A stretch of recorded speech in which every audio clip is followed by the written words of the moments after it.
പപ്പയ്ക്ക് ഞാനുണ്ട്, എന്റെ വലത് കൈയായിട്ട് കൂടെ ഉണ്ടെന്നാ പറഞ്ഞത്. എന്നിട്ട് അവൾ ഇത് ചെയ്ത് മരിക്കുന്നതിന് മുൻപ് അവൾ എനിക്ക് ഇട്ടേക്കുന്ന മെസ്സേജ്, പപ്പ എന്നോട് ക്ഷമിക്കണമെന്ന് പറഞ്ഞിട്ടൊരു മെസ്സേജ് ഇട്ടേക്കുന്നു.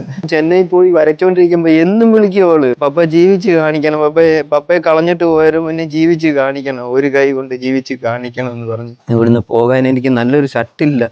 എന്നിട്ട് എന്റെ പൊന്നുമോള് പോയിതാണ്ട് ഈ ഷർട്ട്, ഈ മുണ്ട് എല്ലാം അവള് പോയി മേടിച്ചുകൊണ്ട് വന്നു.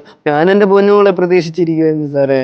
എല്ലാം അവളായിരുന്നു, എന്റെ സ്വപ്നം മൊത്തം അവളായിരുന്നു. അവള് ഫോണിൽ വിളിച്ചിട്ട് ചക്കരമ്മ. ജീവിച്ചു കൊതിതീരും മുമ്പേ ആ പൊന്നുമോൾ യാത്രയായി. ഏറെ സങ്കടത്തോടെ മാത്രമേ കൊല്ലം പത്തനാപുരത്തെ നിസ്സിമോളെ പറ്റി പറയാൻ കഴിയുള്ളൂ. അച്ഛനും അമ്മയും അകന്നു കഴിയുന്ന വിഷമത്തിലായിരുന്നു അവൾ ജീവിതം അവസാനിപ്പിച്ചത്.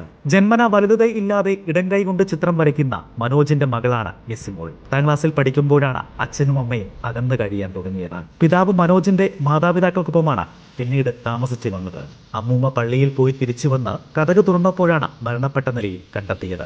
അവസാനമായി എഴുതിയ കുറിപ്പിൽ അവളുടെ സങ്കടങ്ങൾ ഓരോന്നായി വിവരിച്ചിട്ടുണ്ട്. +2 വിദ്യാർത്ഥിയായിരുന്നു നിസ്സിമോൾ. ഞാൻ ചെന്നൈയിലായിരുന്നു സാറേ. എന്റെ പൊന്നുമോളെ എന്നെ ചെന്നൈ പറഞ്ഞു വിട്ടത്. ഇപ്പോഴും കഷ്ടപ്പെടാൻ പോയത് എന്റെ മോൾക്ക് വേണ്ടിയാ. ഈ ഒരു കൈ ഇല്ലാത്ത എന്റെ കുടുംബം ഒരു സൈഡിൽ നിന്ന് തകർന്നുകൊണ്ടേയിരിക്കുമായിരുന്നു സാറേ. ഞാൻ ജോലിക്ക് വേണ്ടി ഓടുമായിരുന്നു. പപ്പ എന്നെ പഠിപ്പിക്കണം, ഞാനൊരു ജോലി വാങ്ങിച്ച് എന്നിട്ട് പപ്പയെ ഞാൻ നോക്കിക്കോളാം എന്ന് അവള് പറഞ്ഞത്. അന്നേരം പറഞ്ഞത് ചെറിയൊരു ജോലി